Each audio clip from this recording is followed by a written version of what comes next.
he leads her, he engages her into a place of love and worship, that's what it's about. And both the Samaritans and the Jews, both of them, were far from that place. Jesus goes about going into synagogues and going places and the whole thing. You know, he wasn't, like he said, he didn't destroy the law. I came to complete it. I came to show you that without the Spirit, all it is a hunk of stone. And if they were so interested in the law, then why are they giving Jesus a hard time when it says to love your neighbor?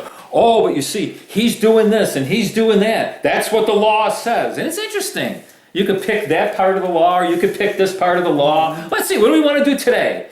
Let's stone him. Because that's what the law says. And the question is, well, what's the Spirit saying? I like what Jesus does in John 8. When they're talking about Abraham, and he says, you know, Abraham, if you were sons of Abraham, you'd love me. Which is a really nice way of saying, you know, if I'm a demoniac like you say I am, if I'm really screwed up and out to lunch, I would have thought you'd loved me and you would want to deliver me from this delusion that I'm in. Instead of wanting to kill me. Why do you want to kill me? Abraham didn't want to kill me. Jesus is always calling us out. He's looking into our hearts. And he's not condemning us by any means.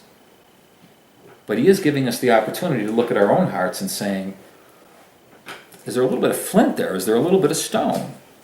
Am I operating in the spirit of what Jesus said? Or am I a lawyer? Am I looking for legal loopholes to get out, to get in, to get whatever, to get ahead? Wilderness worship is stone. Living worship, according to Jesus, is worship of the Spirit. There was a stone that the builders rejected, remember? He is a stone, but he's not a stone after the law.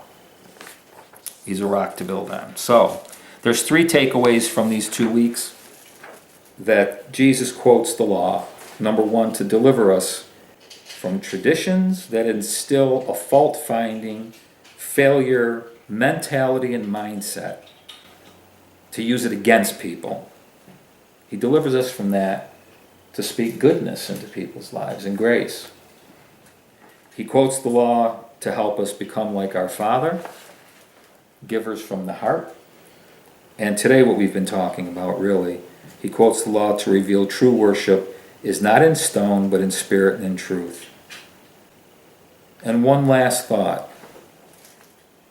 Jesus refers to the first like seeking the stone god, the old stones made from our hands in our image, if you would, whatever it is.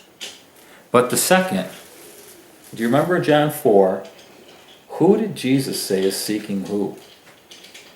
He says the Father seeks.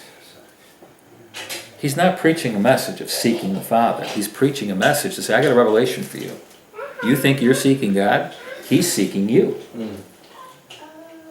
I like to think that when Jesus said, seek and you shall find, I like to think that kind of what he's saying in some respect, not in every, in some respect, is when you seek God, you find this interesting thing. He's your Father who's been seeking you. You think you're seeking him. I got news for you. He's seeking you. Because the Father, that's who he seeks, are those who worship in spirit and in truth. And every word that proceeds out of his mouth is truth.